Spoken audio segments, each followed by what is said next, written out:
গরুর মাংস কম বেশি আমাদের সবারই অনেক পছন্দের একটি খাবার, কিন্তু সবসময় দেখা যায় গরুর মাংসের একই ধরনের রেসিপি খেতে হয়।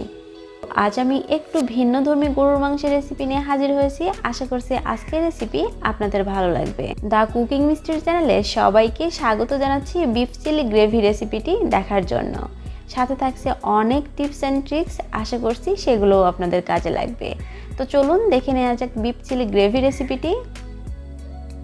বিফ চিলি গ্রেভি তৈরি করার জন্য প্রথমেই আমাদের লাগবে বিফ, আর আমি এখানে 400 গ্রাম বিফ নিয়ে নিয়েছি। বিফগুলোকে খুব ভালোভাবে আগে থেকে ধুয়ে পাতলা করে কেটে রেখেছিলাম।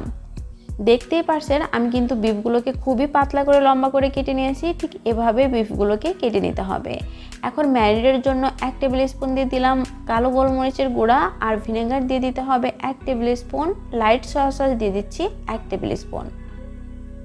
এখন দিয়ে দিব dark soya sauce 1 teaspoon. Dark soya সসটা একটু অল্প ব্যবহার করতে হবে, তা না হলে কিন্তু এই বিফ চিলিটা কালো হয়ে যাবে। এখন অবশ্যই লবণটা দিতে ভুলবেন না, আর লবণটা একটু বুঝে ব্যবহার করতে হবে আপনাদের, কারণ এখানে সয়া সসে কিন্তু লবণ থাকে, সে কারণে লবণটা একটু বুঝে ব্যবহার করবেন। আর দিয়ে দিচ্ছি কাশ্মীরি লঙ্কার গুঁড়া 1 টিস্পুন, নর্মাল লঙ্কার গুঁড়া 1 টেবিল স্পুন। এখন দিয়ে দিব কর্নফ্লাওয়ার হাফ কাপ। আমার 400 গ্রাম বিফের জন্য আমি হাফ কাপ কর্নফ্লাওয়ার ব্যবহার করেছি। আপনাদের যদি বিফের পরিমাণ কম কিংবা বেশি হয় তাহলে কিন্তু এই কর্নফ্লাওয়ারের পরিমাণটাও বাড়িয়ে কিংবা কমিয়ে নিতে হবে।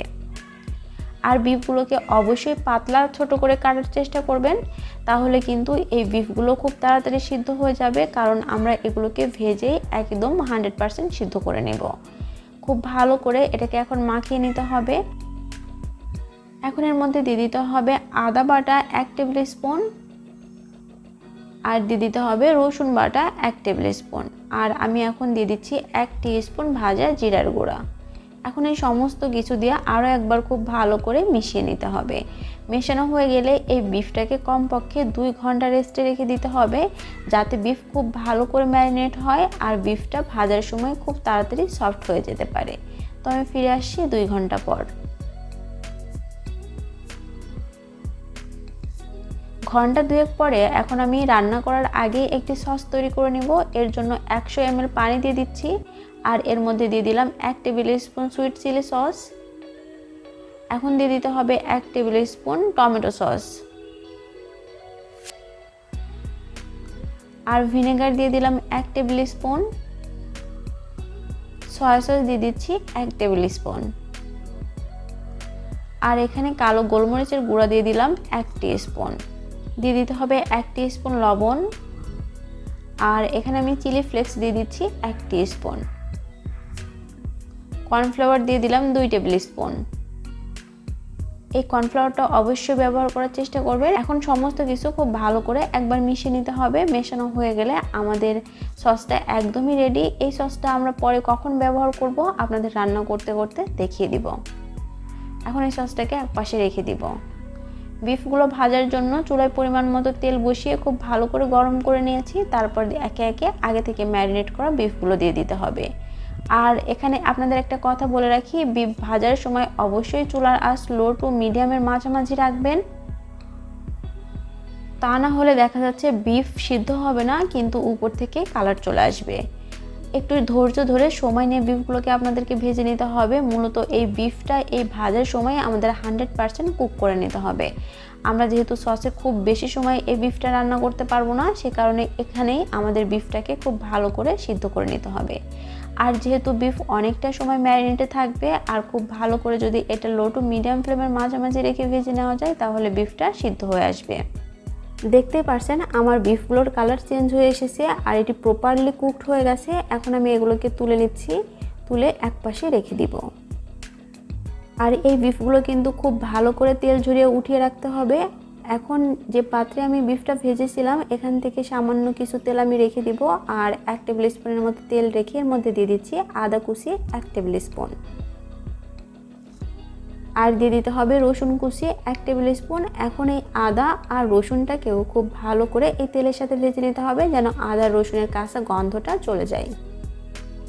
যখন আদা রসুন ভাজা হয়ে যাবে তখন আপনাদেরকে এর মধ্যে দিয়ে দিতে হবে কাঁচামরিচ। এখানে আমি 8-10টা কাঁচামরিচ একটু বড় করে কেটে রেখেছিলাম, সেটা দিয়ে দিলাম। আর দিয়ে দিতে হবে হাফ কাপ পেঁয়াজ। আপনারা হয়তো দেখতেই পারছেন আমি পেঁয়াজগুলোকে একটু বড় করে কেটে রেখেছিলাম, সেটাও দিয়ে দিলাম। এখন এগুলোকেও কিছুক্ষণ ভেজে নিতে হবে যেন পেঁয়াজটা একটু সতে হয়ে আসতে পারে।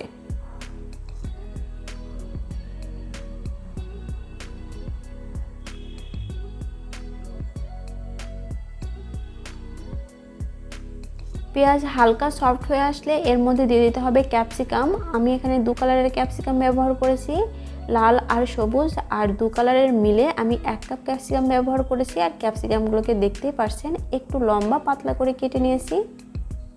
ঠিক যেভাবে বিফ কেটেছিলাম ঠিক সেভাবেই এই ক্যাপসিকামগুলোকে কেটে নিয়েছি।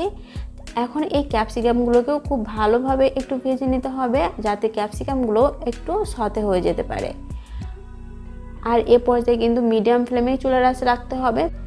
ক্যাপসিকামগুলো যখন একটু সতে হয়ে আসবে ঠিক ওই পর্যায়ে দিয়ে দিতে হবে আগে থেকে ভেজে রাখা বিফ। আর এই বিফগুলো দিয়েও খুব ভালো করে একটু ফ্রাই করে নিতে হবে। এই রেসিপিটি তৈরি করা কিন্তু খুবই ইজি, কিন্তু খেতে অসম্ভব মজার। একদমই ভিন্নধর্মী একটি রেসিপি। আপনারা অবশ্যই বাসায় একবার হলেও এই বিফ চিলি গ্রেভি রেসিপিটি ট্রাই করবেন, আশা করছি নিরাশ হবেন না। আমি মিনিট 5 এই ক্যাপসিকাম আর আদা রসুনের সাথে বিফটাকে একটু ফ্রাই করে নিয়েছিলাম। তারপর এর মধ্যে দিয়ে দিয়েছি 1 টিস্পুন চিনি। চিনি দিলে স্বাদ অ্যাডজাস্ট হয়, এখানে চিনিটা অবশ্যই ব্যবহার করার চেষ্টা করবেন। তারপর আপনাদের দিয়ে নিতে হবে যে সসটা আমি আগে থেকে তৈরি করে রেখেছিলাম সেটি। আর সস দেওয়ার আগে অবশ্যই একবার খুব ভালোভাবে মিশিয়ে নিতে ভুলবেন না। আমি এখানে সমস্ত সসটাই দিয়ে দিচ্ছি।